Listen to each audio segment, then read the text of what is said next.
you, sir. Thank you so much, sir. And it's our pleasure to have you again. Yeah. Having laid the foundation of this very show. Super glad to be back here, and you're doing an amazing job. We celebrate what God is allowing you to do. The conversations are going on, and that's very inspiring. Thank you, sir. Thank you. That's your camera. You can just extend your warm regards to our viewers, and maybe give a shout out to your family and friends who are watching. All right. I'm very excited, first and foremost, to be invited here. I usually say being invited is not a right, it's a privilege. Oh, yes. So we get to be able to add value. Shout out to my family, my wonderful wife, Mary. I'm sure she's watching. Wow. And my 2 kids at home. One is in school, but 2 are back home.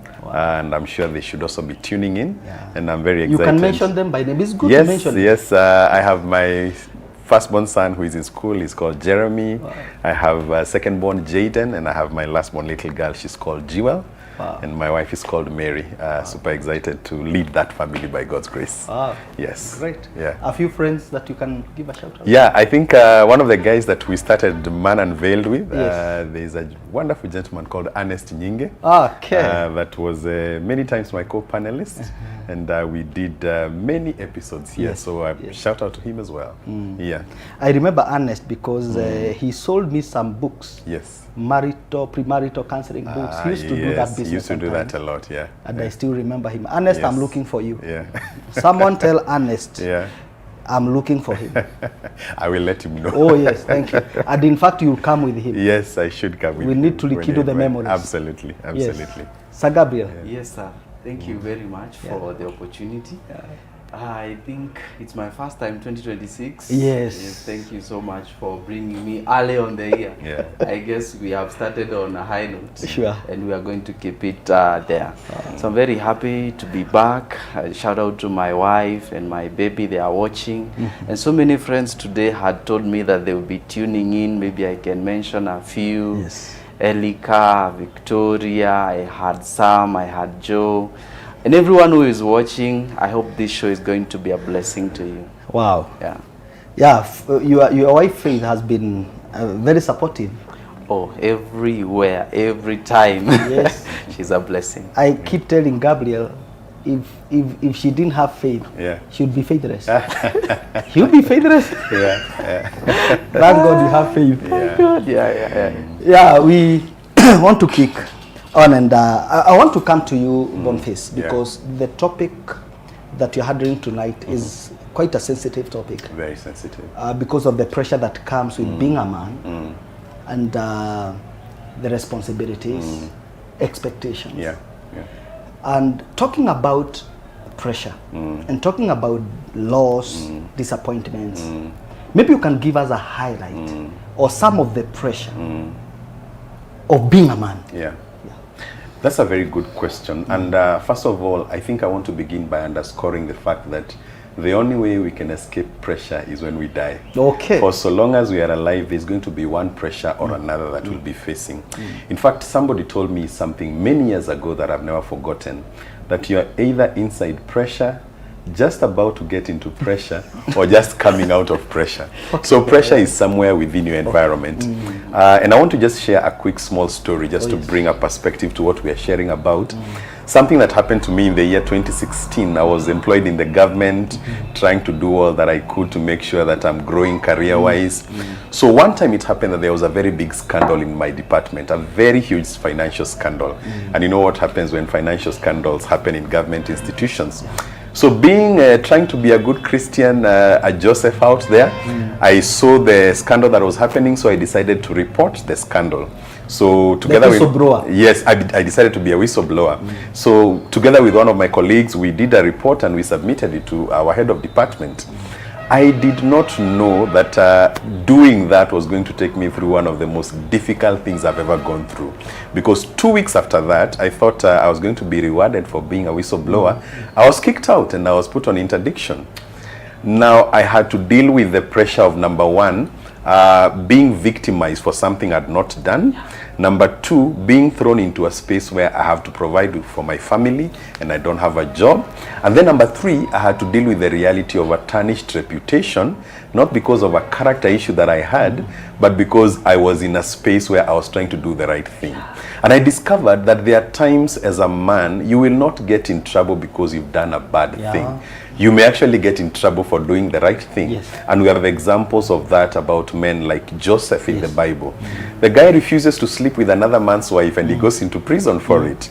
So first of all, we want men to realize that going through pressure does not mean there's something wrong with you. It could actually mean there's something right with you. All right? And so with that perspective now, we are able to begin to realize that, one, when we go through pressure, we are not alone. Because the first thing I realized that happens to men when we go through pressure, we cave in, we isolate ourselves from others. We feel like perhaps we are the only one who is going through that, Maybe somebody is going through trouble in marriage, and maybe, you know, there are challenges where they are not getting along with their wife. There is something that begins to tell you, maybe you're going through this alone. So I think the first thing I would want to tell any man that is going through any form of pressure is, number one, you're not alone. You're not alone. That's powerful. And I think, and I think when you realize that you're not alone, it becomes easier for you to navigate that pressure, because now you are able to get into a place where you begin to face the pressure with the right perspective. Because the number one thing that destroys us as men is when we go through a season of pressure with the wrong picture of pressure in our minds. And the picture in your mind is more important than the pressure you're going through. In fact, the picture in your mind will determine whether the pressure makes you a better man or a bitter man. So I want to begin by telling men, you are not alone. Powerful statement right there. You can do a hashtag. You are not alone. You're not alone. I know he'll be explaining to us. Yes. Who are you with? Yes. And how should you connect to other people that becomes a blessing to Absolutely. you. Gabriel. Yes, sir. I know you'd want to say something about that. Yes, actually, that's the solution. I like to give us a baseline to every man who is going through something, and even women. Sometime, you see, the way we see something determines how we show up for it. And that determines how it affects us. And sometimes the way we see something is very far from the reality of the same. Absolutely. And you find that, let's say like you've lost maybe your wife, maybe you are now widowed, or maybe you've lost a divorce, or you've lost a job. It's very easy to feel like you are the only one in the whole universe who is going through such a time. And one of the things I advise is that go maybe even online. Find people who have gone through the same exact situation. There are those associations, there are those groupings, by the way. Yeah, and especially the ones that have gone through, not the ones that are in. Because sometimes if you keep around people that are on the lower side, they'll push you far lower. Yes, all right. So find people who have such stories, who went through such losses and still came out, who went through tough situations like you are going through and still came out. They give you the foundation where you will step on, and then once you latch on something, then call on God. Wow. The second thing, you must find your way to the source, because if you look at the Bible, we have scriptures that show us men who are in their deep end. For example, David, there was a time he had gone to assist in another war that was not his, and by the time he was coming back home, he found that his house had been raided. There were no children, there were no wives, there was nothing, you know. And even the men he was working with got so exhausted and so angry that they wanted to beat him. And what did this gentleman do? He looked at everything, and the world was crashing from outside in. So he only retreated back to his source. And he said, let me go back to my source and see if there's a solution. And you know what? He found a solution. Wow. A lot of time, if you can retrace back where you started, before things started, where you yourself started, and then latch on that, there's a lot of time you will find that there's always a solution. Even the book of Matthew says, Jesus said that my yoke is easier. Take my yoke and learn from me, and things will be easy for you. So if as a man or as a woman, in the middle of pressure, you can go within and try to trace God, you will find a solution. And I found in my own personal experience that God becomes what you need at that time. Wow. There are verses that tell us, call upon God. Do you know what the Bible means when it says call upon God? It's like when you are in a deep hole and you are trying to call out for help. Who can you shout to? The first person you need to call upon is God. The next thing is the Bible talks about is talk to God. Make him the friend that you would talk to. If you would call Joe and speak to him, before you call Joe, talk to God first. Because in a scripture in the book of Isaiah, God says, come, let us reason together. It does not matter how deep it is. First of all, make sure you reason it out with God. And from there, then you have a strong foundation where you'll step on as a man. And even as you face every other thing, you know that you cannot be shaken from that position. Wow, powerful insights there from Boniface and Gabriel. And if I'm trying to get what they're saying, is that your mentality determines your realities. That's what Boniface is saying. The way you perceive that pressure, the way you see it. And you know, sometimes something looks so big from the outside or from the inside, unless you talk, until you talk to someone else who have gone through it. Absolutely. Like Gabriel is saying. Maybe to take this discussion further, Boniface, you can maybe highlight some of the unhealthy coping mechanisms. Just to mention, because I want us to go to the solutions, but you must highlight some of the things we do, trying to run away from the reality. Yes. I want to begin with the first thing that I realized a lot of men do, which I myself have been a victim of, when I've gone through pressures that sometimes were looking like they were overwhelming. The first thing is isolation. You disconnect from everybody and you begin to retreat into that space of darkness within you. And you begin to feel like, hey, will I ever come out of this? Will I ever overcome this? And what that does is the moment you isolate yourself from external input from people, you become a victim of your own blind spots. Because now you begin to exaggerate the pressure in your mind. You begin to amplify the helplessness that you're feeling, because there is no voice that you have allowed yourself to open up to that can begin to amplify and activate something that can make you rise above the pressure. So number one is that isolation. And we see that a lot with men, where men, you ask them like, how are you doing? They say, I'm okay. But deep inside them, there is something that is weighing them down. They are bleeding on the inside. And sadly, as men, we've been taught to put on a strong face, even when we have a weak heart. Yes, that's true. So you carry on a strong face, you look strong, you sound strong, you even act strong, but inside you, there is a boy that is screaming for help. And you won't allow yourself to access people around you. And that's why the scripture says, there's an interesting verse in the book of Genesis chapter 2 and 3 thereabout. It says, it is not good for the man to be alone. Yes, thank you. Yes. And that scripture is very important for men to understand, because what destroys men is not the intensity of the pressure they go through. It is the withdrawal from the people who could actually walk with them and journey with them as they go through those kinds of seasons. The second very unhealthy coping mechanism that men engage in, and this again is something that is, society tells us to approach life this way. It's acting macho. So acting macho means I'm going through pressure, but because I have an image I want you to have of me, instead of me approaching you and saying, hey, bro, there's something I'm going through and I want to share it with you, we put on a strong face. So most of the times when men don't isolate, they show up and they look strong. I was dealing with a scenario some few years back where a friend to a friend of mine was going through a very difficult issue in their marriage, and they had tried to solve it for many years, and somehow they were not getting a breakthrough. The guy was a very significant leader in the church. So they would show up every Sunday, they're looking like they're okay. And one Sunday they just show up, they were an usher in the church, they show up, they do the ushering, and then in the evening, they go home and they commit suicide. And this is what we are talking about. When you are going through a valley, don't try to put a king face when you're in a valley.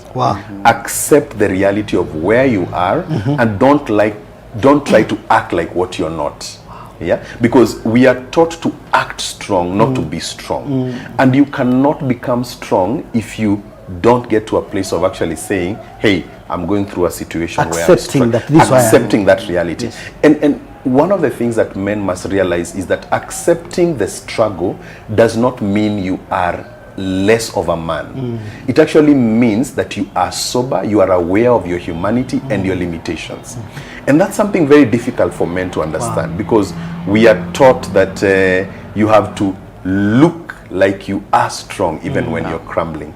The third thing that I would want to highlight, which is again is something that I see especially with men who are Christians, is something I call spiritual bypassing. So we spiritualize our struggles and try to look like we're not struggling.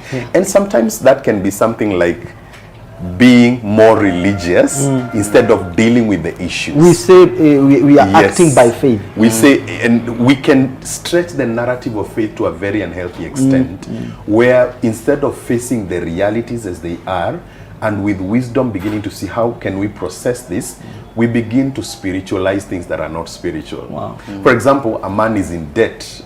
Instead of finding out how do I come out of this debt, who can I reach out to help me with this debt, we begin making empty declarations. The spirit of debt. The spirit of debt. I cancel all the debt. And what that does is that it puts you on a spiritual high, but it does not diminish the pressure that you're going through. On a reality low. So it's like you're using religion as a drug to numb the pain that you're going through as a man. And here's the thing: life is spiritual, But that does not mean that we should use spirituality foolishly to amplify what we are going through. We should use our spirituality to navigate, not to numb the pain and the reality of what we are going through.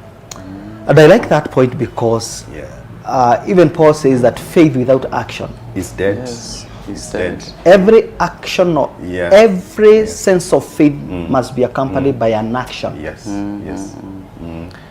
Faith is only meaningful once it's accompanied by an action. Absolutely. And sometimes someone said that you can pin this down there, that any problem that is rooted on ignorance cannot be solved by prayer. Absolutely. And the hope is not a strategy. Absolutely. And I like telling men, and this is important especially for men to listen and understand, any faith that only makes God wholly responsible for your life is an irresponsible faith. Absolutely. In the equation of faith, there is the God part and there is your part. You can't play God's part and God cannot play your part. You have got to ask yourself, what is my part? In the equation of going through your valley, there is what God will do, but there is what you must do. What you must do. And if you continue delegating everything to God and pushing everything to God, then you're becoming an irresponsible man in the kingdom, because the kingdom life is a life of stewardship. Understanding your responsibility, understanding what God is inviting you to do, and beginning to cooperate with that. And when we use this spiritual bypassing, we miss out on our part and we push everything to God. Yeah, and maybe I can add a point to that. Sometimes the pressure that we are going through is not always to destroy us or to take something from us. Absolutely. Sometimes a pressure is an instruct. It's not an obstruct. It is actually an instruction that we have been missing for a while that has put us that far. And if sometimes you could change your mind, one of the things I like to do every time I'm in a situation, I like to ask myself, how else can I interpret this situation? Absolutely. So at this point, I've lost my business. I'm broke. That's the reality. That's the first interpretation. How else can I interpret the same situation? Could it be that I have been mismanaging finances? Could it be that I did not do proper research? Could it be that I am in the wrong business? Could it be that my merchandise has an issue? What else is this pressure telling you? Because if you can at least identify 3 other perspectives of the same pressure, it would help you see that problem from a different point of view. And once you change how you see it, then you change how you deal with it. And that makes a whole difference. Powerful, powerful, powerful. Maybe before you go for a broken Boniface, there's something I would want you to address. The aspect of responsibility. Taking responsibility, because sometimes we hide. My business went down. When we go to, if you are believers, because majority of those who are watching us are believers, when we go to church, every brother is encouraging you. Utainuka, bro. You know, there's hope for a tree that is cut. It's true. There is hope. But that does not negate the fact that what was your contribution? What did you do to make this? Because you don't take stock. What is the place of responsibility about this? Responsibility is everything in the equation of handling pressure. And when you look at the word responsibility, and I like what my brother has said, it comes from 2 words, respond and ability, which means no matter where you find yourself in life, there is what you have to do to respond to that issue, and the ability to respond that way is already within you. Now, here is what usually happens for many men that refuse to take responsibility. Number 1, they don't acknowledge that they have the ability within them to respond to that particular issue. And how do they do that? They step into what I call the Adam syndrome. They look for something to blame for where they are. And this is why Jesus said, if you look at the speck in your brother's eyes and not the log. So he was pointing us to responsibility, that you've got to get to a place and ask. And I like what you've said also. What is my contribution to the current situation? And then after you come to that conclusion, you must ask yourself, what is the resourceful response to that situation? Because the challenge will not always be solved by something outside of you. Wow. It will be solved from something that comes from within you, and that is what we are calling resourcefulness, which means there are resources God has deposited in every Inside us. man Yeah. to respond to any pressure that life can bring you. But if you keep looking externally and not asking yourself, what has God put in me to respond to this situation, then you will continue languishing under that victim posture. All right. So number one is finding out what resources has God given me, and how can I use those resources to respond to what it is that I'm going through. Wow. Yeah.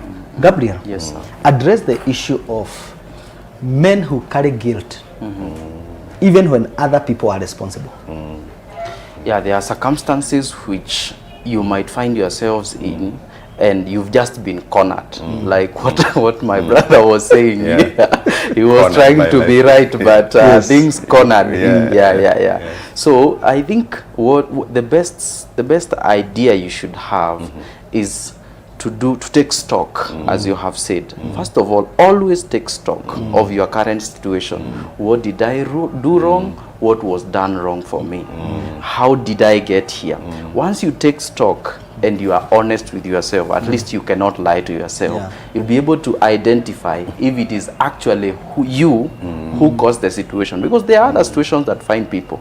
For example, loss. You probably are not in control of how someone's life, but it can find you, you see. So you don't want to take guilt once you find out that you are not part of the problem. You are not part of what caused the issue. You want now to shift your mind and go to what can I do going forward? Because sometimes what is past is already past. You cannot readjust tomorrow, but at least you cannot readjust yesterday, but tomorrow is still in your hands to work with. So you need to take stock. A lot of times we take in guilt because we have not studied the situation fully. And it is those things that my brother was speaking about. We run to the numbers, the things that help you numb. It could be some kind of thing you take. It could be isolation. You can go to some alcoholic places or take some drinks. It could be a woman somewhere who keeps you in the mood. You know, you can fall for anything. Sometimes it could be gambling even. But what you want to avoid is numbing yourself, but instead facing the situation head on. And a lot of time, if you've studied anything from the Chinese or Japanese, for them they don't have a vocabulary for crisis. They usually call it an opportunity. So there is always an opportunity in every crisis. It could be an opportunity to learn. It could be an opportunity to grow. It could be an opportunity to relate. It could be an opportunity to create something new. But there's always an opportunity. But you cannot find the opportunity until you face the situation head on and address the reality as it is. Once you do, then you are able to run out from being guilty, from numbing yourself, from avoiding the situation, and then you convert your mind into what can be done. And a lot of times, the biggest success that has been recorded in the world came out of the toughest of pressures. A lot of time, you see pressure is sometimes always precedes success. Pressure sometimes precedes achievement. And even some of these guys who are the top stars of the day, they can tell you. I was listening to Eliud Kipchoge when he was going to win the Ineos race. He said that they had been fasting with the wife for 7 days. There was a lot of pressure, obviously, from outside and also from within. But that pressure can breed into something very beautiful. And to let you know, diamond is formed out of pressure. So if you look at the other side, there could be diamond waiting on the other side. And we are coming back right on that point, the positive side of pressure. See that running away from a problem is not solving it, but postponing it. Boniface said, some of these things we need to confront them. What you cannot confront, you cannot conquer. See you in 2 minutes.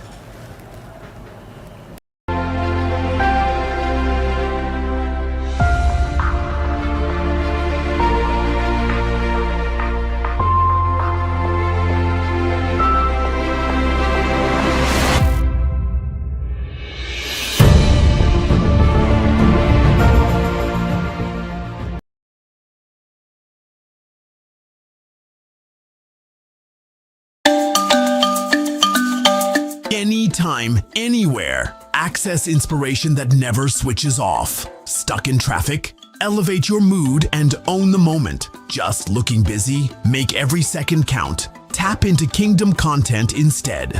One tap, instant power, real transformation.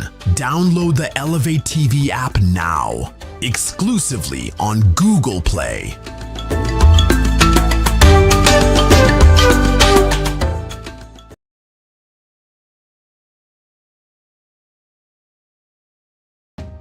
Hello there, David and Assunta Juma and all at the Nairobi Apostolic Movement Church. I'm getting ready to be with you this week, and we're going to have such a wonderful special time with all the different meetings and seminars and all that has been planned and has been prepared by you. And as you have been preparing and putting up the tent and all the other things, I've also been preparing and seeking God for the right word and the right message. And He gave me a word for you, a word that will uplift you, that will encourage you, that will be teaching to your mind, your spirit, your heart, and that will just move your life forward and move it upward. Yes, we are believing God to do a miracle in your life and to bring you forward and upward, no matter where you are.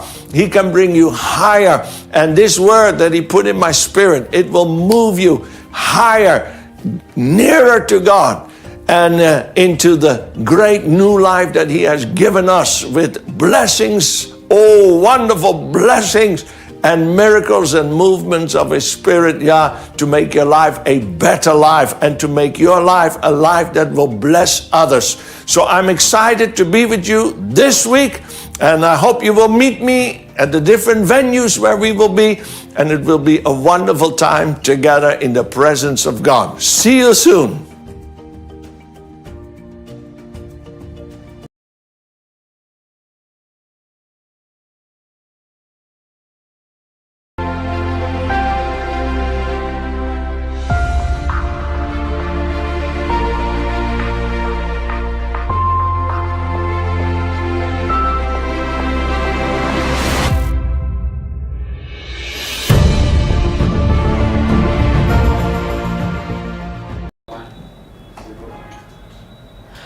Welcome back. This is Man Unveiled. We are right here at the city center. The beauty about Elevate TV, we operate from the city center. And you know, the economy is controlled from the city. So we are here to receive you from the comfort of your homes. We are joined by Gabriel Mungai, the coach himself, and Boniface Nyoike here. A man, I said, is a man you want to sit down and listen to him breaking it down as it is. Welcome, gentlemen. Thank you so much. Thank you. And we are looking at how do we handle the pressure. And I can guess that you've been able to follow up. And why can't you write to another man? Let that other man know something great is happening right here on Elevate TV. Please send this link to someone. The day your friends will know what you've been eating alone, you become an automatic enemy. Please don't eat good things alone. Let another man be helped. Yes. You know, I realize that sometimes men can be mean. Yes. A man will get an opportunity, and when you try to find out, you have changed your car. You have, he'll tell you, Godman's. You know what? Yes. I don't know whether you have heard these guys. That's true. They don't want to tell you what happened. And you'll be talking about sudden wealth and why men, they say that men who eat alone die alone. Yes, they do. They do. Unexplained wealth. And that's why they can't show you the formula. And that's why they are misunderstood. Now, we wanted to look at the positive side of pressure. Yes. Now, I want us to address the issue of money. Boniface, what happens when money comes? Is it that we don't have capacity? Is it that we misbehave? What happens when a man gets money? So there are several things that happen, and number one, money is powerful because it gives you options. Yes, sir. And when you have options is when you get to know how deep your character was. Okay. That's why you find for some men, when they get money, the first thing they run to is to buy a new toy because they never had one. You know, they say men don't graduate from the school of toys. They just learn to get bigger toys. Okay. So the most challenging thing about getting money is the ability to manage options based on principles. Yes, sir. Now, unfortunately, when most men get money, especially sudden money, and it finds them without a framework of inner principles, then it becomes a tool for self-destruction. Because now that man will begin to explore every option that he thought could give him meaning. And that's why money, when it comes, it reveals three things in a man. Number one, it reveals the principles he was building his life on. It reveals whether he had a sense of purpose or not. Because when money comes and finds you with a sense of purpose, you can give the money direction. It doesn't give you direction. I like that. And then number three, when money comes in, it proves whether you are open to what I call providential counsel, the counsel of people around you. Because the first thing that money does when it comes to you and you don't have that aspect of humility within you is that now it exposes the arrogance of your heart. Because now you begin to realize, hey, who will tell me what to do? I mean, I have the money. And interestingly, according to Jesus, the only thing that contends for the place of God in man's heart, according to Jesus, is not even the devil, it's money. It's money, yes. Because money has a certain force around it that can bring either the best out of you or the beast out of you. And that's why we usually say, especially when money comes suddenly into your hands, the first thing you need to do is to put it away from you so that it doesn't influence your decision making at that moment, especially if it's a level of money you've never handled. If you allow it to hang around a place where it's accessible, you can easily use it, then what it will do is that it will bring out a corrupt version of you. And that's why you see men who win, for example, some of these betting competitions, and they hold on to that money, they self-destruct because you have been given options without having developed the maturity to handle options. The capacity. So the most important thing, and this is something that I want to encourage all men to do, you must be in a space where you're continually developing your stewardship muscle. Don't wait. Always assume that day can come. So always be in a posture of developing your stewardship capacity. You must ask yourself, if you've never handled 100,000, you must ask yourself, what do I need to do to build the capacity that should that money come into my hand, it will not corrupt me, number one, or it will not be wasted in vanity, but it will be directed towards vision. And it takes a lot of humility to get into that space where you ask yourself those questions and allow yourself to tell yourself honest answers so that you can prepare for that day. If you don't prepare for the day of pleasure and the day of crisis, those 2 days can potentially come, and if you're not ready, they'll destroy you. They'll destroy you, They'll destroy you. Gabriel, yeah.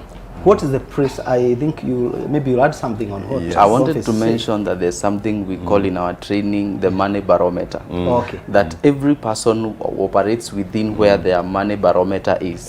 If the maximum money you've ever handled or you've been trained on is 500,000 or 1 million.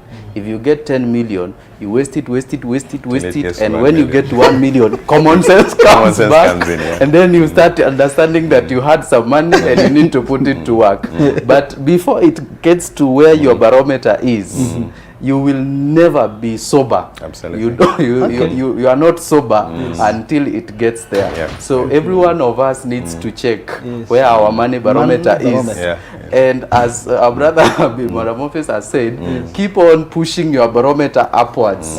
Even if you don't have the money today, it's always good to be prepared for an opportunity than to get an opportunity and never be prepared for it. Maybe I can give our viewer this analogy, because you know, when the children of Israel, the mistakes the children of Israel did was due to lack of capacity. Absolutely. They cried to God in the wilderness, in Egypt, and God heard their cry, delivered them. These guys have been slaves all their lives. Some of them were born there. In one night, they became millionaires. Yes. They couldn't handle it. They plundered the Egyptians, they got the millions, the gold and all that. Yeah. Going to the wilderness, to the desert, they didn't have capacity to handle the precious things they had. Yeah.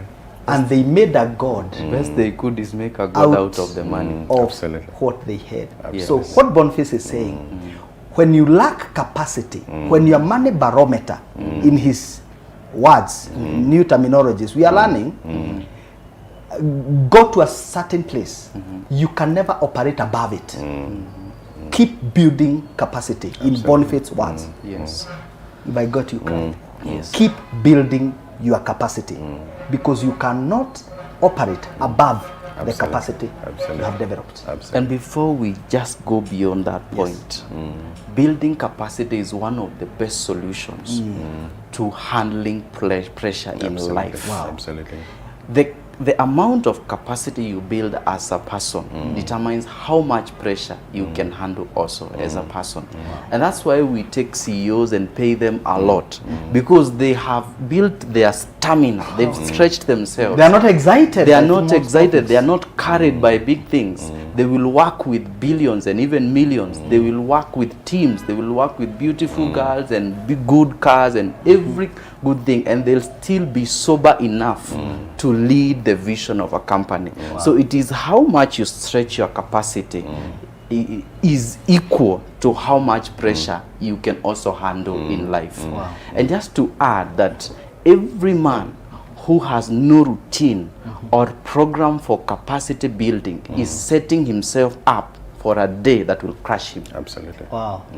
Any day as a man you don't have a system, a routine, a way to read, to learn, to listen, to tune to some of these shows, to just keep on stretching yourself, relationship-wise, money-wise, you know, spiritually, in every way, trust me, the day it's going to come to you, you'll probably not survive it. Wow. Yeah.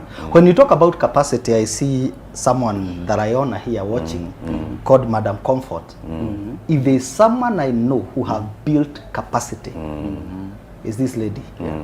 Madam Comfort, I see you. And I'm celebrating you here because you are a woman who have built capacity. And Prepare for war. When Newton Kivuti, keep building your capacity. Thank you. Faith Joroge, thank you. Faith Kingdom life is life of stewardship. I love this. Your mentality determines your reality. Keep watching. And I want you to address something, Boniface. The place of mentorship. Because there are men that cannot be instructed. There are men who ask, when I didn't have money, where were you? Why are you interrupting now that I have You did advise me when I was in poverty. Yes. Now that there is Yes. money, you are, Yes. coming, you are bringing your advice. Talk to that man. There is something interesting Dr. Mike Murdoch says. He Yes. says there are only two ways to learn in life, Yes. mistakes or mentors. Wow. Now, unfortunately, if you don't pursue mentors, you're going to have to learn through mistakes. Now, the saddest thing about learning through mistakes is that there are losses involved and there is pain involved. And Now, time. and time. So when you look at that, you begin to realize that why would you want to go through loss, pain, and time when you could actually circumvent that and have a shorter learning curve? What happens with, again, when we stumble on resources before we have capacity? Yes. It also reveals the levels of our pride. And there's an interesting scripture in James chapter 4 verse 8 that says, God resists the proud. Oh, yes. So the moment you don't allow yourself to walk in humility as a man, you are pitching yourself first and foremost against God. Now, if God is not helping you, who will help you when you are even in that crisis? Yeah. So one of the, I usually tell men, there are two polar virtues that you've got to develop that will help you greatly in the day of pressure. Yes. Number one is the humility to accept your limitations, but number two is the courage to confront the realities ahead of you. Wow. So there are men that have courage without humility. They end up being cocky. They end up being arrogant. They are men who are humble, but they don't have the courage to face reality. So what those men do, they become like the proverbial ostrich. They hide themselves under the sand. So what we're going to encourage men to do is, number one, realize that you will never live long enough to learn all the lessons you need to learn. That's why you need people who can pour their wisdom into you, people who you can draw from their experiences, and people who can allow you to grow beyond your blind spots. Now, unfortunately, those people cannot come into your life if you don't invite them. Mentorship is not imposed, it is pursued. Right? Now, and it takes a man with a very peculiar level of humility to pursue mentorship. Because pursuing mentorship actually means accepting that I don't know and I need to be guided. And that's the only way you can now get into the path of growing without having to go through unnecessary losses and pressures that would come into your life because you've blocked that door through arrogance and pride. Wow, powerful, powerful. I'm equally learning. I keep telling you here, as much as I'm hosting this show, I also come here with an open mind. They say that minds are like parachutes. They work best when they are open. Gabriel. Yes. Wow. There's something you want to say. Minds are like parachutes. Yes. I wanted to say something else, but you are also parachuted. Now, I wanted to say that every new level has new devils. Yes. And just because you are working at the hundreds of thousands and now you've come to the millions, it means that the devils you are facing are not the same kind you had before. And that is why you need new mentors. In every level you go, you must be very keen to seek and to find new mentors at your new level. Wow. Otherwise, you might go up and that's where you will destroy yourself from. That's why mentors are very important. But I also wanted us to maybe bring the other aspect of family, because these are the two key pillars that as a people or as men we can hold ourselves onto. A family can break you or make you in the times of pressure. And this is where maybe we bring the contribution of our wives. In fact, that is where we were headed, because I wanted actually to ask, how can our significant others, how can our families, our parents, our siblings, our children and our wives, where do they come in when this man is under pressure? In my view, I think family occupies about 70 to 60% of the seat of how pressure affects a man in a family. Because you see, Apostle Joe, for example, in my area of work, I can handle quite a large amount of pressure because it's work. And it doesn't affect me sometimes directly. So I'm able to make decisions and take a lot of risks. But when it is now home, it is where my heart is. It is where my children are.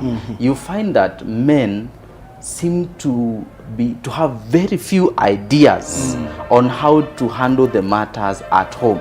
And that's why you see a top CEO ends up committing suicide because of a relationship issue. You ask yourself, how comes this guy can handle a lot of pressure at work? He has actually navigated his way all the way to the top. Yes. Yeah, but when it comes to home, the dynamics are genuinely different. They are not the same, because this is a soft spot, and this is a place this man retreats to. So you can imagine if you are attacked to where you retreat to, where else would you fall back to? You understand? So this one affects a man more deeply. So what I know is that the contribution of number one, your wife, or your husband in this case, has a huge impact on how pressure is going to affect you. For example, when you are given good support, which sometimes rarely happens, but when you are given good support, even a man who is maybe has lost a job, they can quickly turn around and recover. But sometimes when such a man is not given support and they are beaten down, they are asked to you what kind of a man you are. You are not earning. Men are finding jobs. I can't keep feeding I can't keep feeding mature man. You a mature man. My work is not to raise other men. Yeah, and all that. Sometimes those men are not able to recover. And we are not speaking out of experience. You know, there's someone looking at us talking about so passionate, and they're thinking, are these guys going through something? No. No. We are drawing from the lessons. Yes, Yeah, sir. sometimes these men are not able to recover. They keep talking to us, by the way. Yeah. And also children. Sometimes, yes, your dad used to bring you and to buy you gifts. You ask for a bike, you get. You ask for this, you get. And then there comes a time when he's not able really to pull that off. And sometimes there's no birthday gift, you know, there's no birthday party. And there isn't this. Yeah. Children should be very keen to support their parents, especially their fathers, at such a time. Because rarely do men have someone to support them. I was actually surprised that some men, all through their life, they are prayed for by their mothers alone. Some men, not all of them, some men. And some men, they are only prayed for by their wives. And they don't have anybody else who ever remembers them, even in the place of prayer. So I would request our wives, our children, our sisters, and even our mothers, when you realize that your son, your brother, your husband, or your dad is in a down position, don't be the one to beat him in his lowest moment. Whatever he has done, turn around and give him the support he needs. And men are very gifted. They have this magic. When they have support, they can always turn around. For a man, a loss is as equal as a start when he has the right support. But when he has the wrong support, a loss might be the end of him. Wow.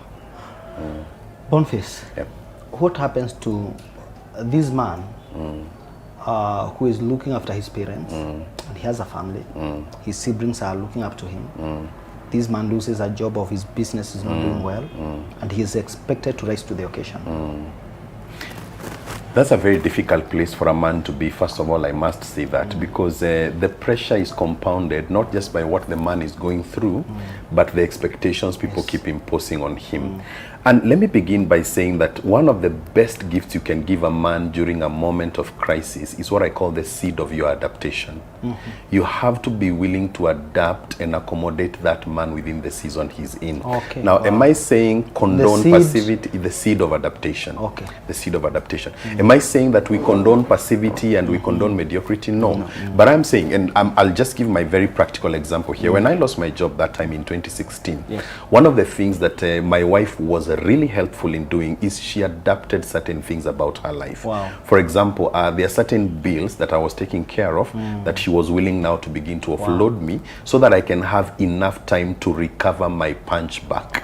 So if you don't give a What's man... her name again? She's called Mary Ngonyo. Mary, you'll see God. Yes. Live long. So the seed of adaptation. And I feel like a lot of men crumble under that pressure because even in their vulnerable state, they're a wounded lion, we still expect them to fight like a lion that is not wounded, and that's not possible. So if we can give men the seed of adaptation, we give them an opportunity to rise back again.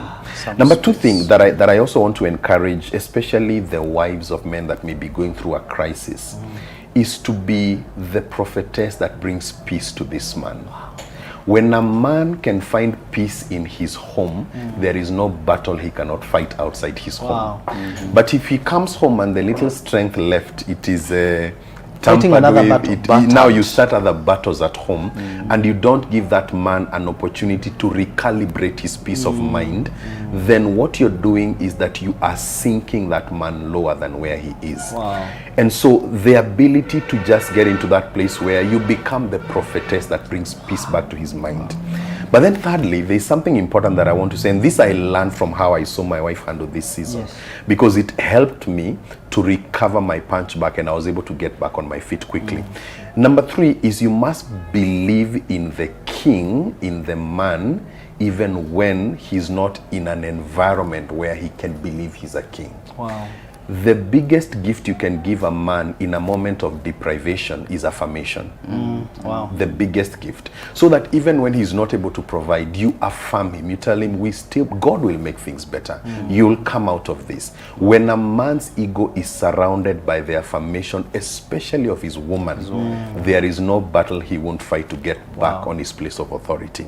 So be adaptable as a woman, and even the children, be adaptable. Yes. Number 2, create an environment of peace. Wow. Because the greatness of a man can only come out when he finds peace at home. That's true. He may not find it outside home, but if he finds peace at home, the seed of his greatness can germinate back very quickly. And then number 3, the affirmation. We must believe in our men to continue speaking to that king in them, even when they're in a place that feels like it's emasculating them. Wow. Yeah. Affirmation. Affirmation. Keep affirming your man. Yeah. And when a man receives affirmation, you also reciprocate. Keep affirming that woman also. Yeah. She's someone's daughter. Yes. And I want As to you add come to the something. close, maybe you can. I want to add something because it's easier said than it is done. Absolutely. And I want to tell our ladies that as much as we are speaking, we understand the situation sometimes is not as easy as it may appear. You know, to just be there to understand him. You are all struggling with bills. You know, the landlord is calling. Yeah. The situation is tough. It just calls all of us to pull up into a higher standard Yes. of who we have been before. You see, Yes. it is easier to cry, it is easier to complain, it is easier to judge. Yes. Okay, but there is a harder route. But that is the route that leads to recovery. Wow. So I would urge, even if your husband, your brother or your father is in such a situation now, take the longer route. Yes. And the benefits will always outweigh the sacrifice of this season. Wow. Are you learning? Are you getting it as I'm feeding it right here? This place is hot. It has pressure. There is pressure in here. Because the burger points are flowing. And I'm equally learning. You know, they say that if you are too big to be taught, then you are too small to teach. So I keep learning every time we have a guest here. I'm taking note and making notes. That's why sometimes you see me retreating to my notebook here. We want to come to the close of this show. But I must give you an opportunity to speak to a man and a family out here. A family that is on the way to recovery. I know you've said it's good to affirm that man, but I also want you to talk to that man directly. What is expected of him, even as he recovers? Because there are some men, when they go down, they start threatening the family. They start calling the children domestic animals. Just because you are going through a season, you don't want to talk about it, nobody knows about it, but you want to act strong, and you don't want to be asked questions. You can talk to that man. And this is a difficult thing to consolidate in a minute, but I'm going to try and consolidate it. Right. I want to believe that the biggest asset for a man when he's in the valley of pressure, he must recover a vision for the mountaintop. I like that. Because we are like told that. in Hebrews chapter 12 that Jesus, in his moment of the highest pressure, for the joy that was set before him, he endured.